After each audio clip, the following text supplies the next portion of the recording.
बिनाको शिक्षा अब पखेटा बिनाको चरी भो। प्रविधि बिनाको शिक्षा अब पखेटा बिनाको चरी भो। सही मार्ग पाए त ज्ञानको ज्योति, नत्र त जीवन अँध्यारो भो।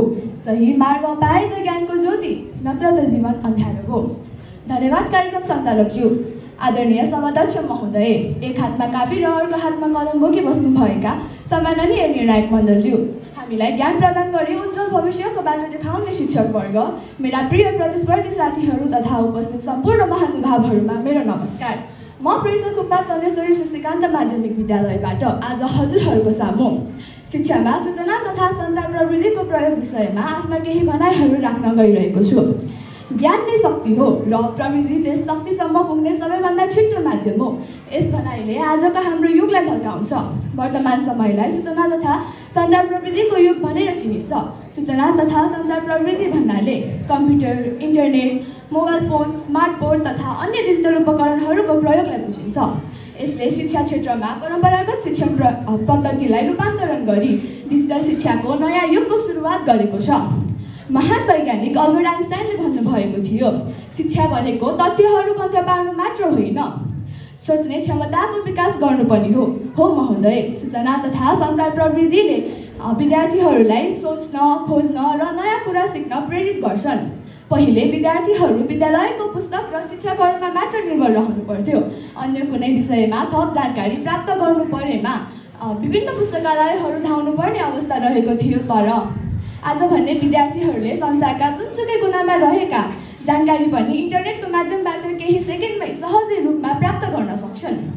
विश्व प्रसिद्ध प्रविधि नायक बिल गेट्सले पनि भन्नुभएको छ, प्रविधि एउटा साधन मात्र हो, तर विद्यार्थीहरूलाई प्रेरित गर्न र उनीहरूका हात बलियो बनाउन सही शिक्षा र शिक्षक नै आवश्यक पर्छ। त्यस्तै शिक्षकहरूका लागि पनि सूचना तथा सञ्चार प्रविधि निकै उपयोगी बनेको छ। शिक्षकहरूले पाठलाई चित्र, भिडियो, एनिमेसन तथा प्रस्तुतीकरण मार्फत सहजै बुझाउन सक्छन्। यसले विद्यार्थीहरूको ध्यान केन्द्रित गर्नुका साथै सिकाइलाई अझ प्रभावकारी पनि बनाउँछ। भोलिको भविष्य आज हामीले के गर्छौँ भन्ने कुरामा निर्भर रहन्छ। यदि आज हामीले शिक्षामा सूचना तथा सञ्चार प्रविधिको सही प्रयोग गर्न सक्यौँ भने भविष्यमा दक्ष जनशक्ति निर्माण गर्न सकिन्छ। त्यसै गरी अनलाइन शिक्षा पनि सूचना तथा सञ्चार प्रविधिको एक महत्त्वपूर्ण उपलब्धि हो। विशेष गरी कोभिड-19 महामारीको समयमा विद्यालयहरू बन्द रहँदा अनलाइन कक्षा सञ्चालन गरी शिक्षण सिकाइ प्रक्रियालाई निरन्तर रूपमा अघि बढाइरहेको थियो। यसले प्रविधिको महत्त्वलाई अझ स्पष्ट बनाइदिएको छ। यद्यपि सूचना तथा सञ्चार प्रविधिको प्रयोगसँगै केही चुनौतीहरू पनि जोडिएका छन्। सूचना तथा सञ्चार प्रविधिको चुनौतीहरू धेरै छन्।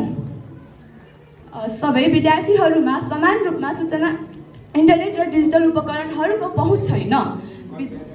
नेपालका ग्रामीण क्षेत्रका थुप्रै विद्यालयहरूमा आवश्यक प्रविधि र पूर्वाधारको अभाव रहेको देखिन्छ। साथै सूचना तथा सञ्चार प्रविधिको अत्याधिक प्रयोग गर्दा समयको दुरुपयोग हुने, स्वास्थ्य सम्बन्धी समस्या देखा पर्ने र सामाजिक सञ्जालको लत लाग्ने जस्ता समस्या देखा पर्न सकिन्छ। त्यसैले सूचना तथा सञ्चार प्रविधिको प्रयोग निकै सन्तुलित र जिम्मेवार ढङ्गले गर्नुपर्छ। प्रविधिलाई मनोरञ्जनको माध्यम मात्र नभएर ज्ञान र सिप विकासको साधनका रूपमा प्रयोग गर्नु निकै आवश्यक रहेको छ। विद्यार्थीहरूले आफ्नो समयको सदुपयोग गर्दै सही जानकारीको छनौट गर्ने बानीको विकास पनि गर्नुपर्छ। अन्त्यमा सूचना तथा सञ्चार प्रविधि शिक्षाको गुणस्तर सुधार गर्ने शक्तिशाली माध्यम हो। जहाँ प्रविधि पुग्छ त्यहाँ शिक्षा पुग्छ। सूचना तथा सञ्चार प्रविधिले सिकाइलाई रोचक, सरल, प्रभावकारी र विश्वव्यापी बनाएको छ। यदि शिक्षा भविष्य निर्माण गर्ने आधार हो भने प्रविधि त्यस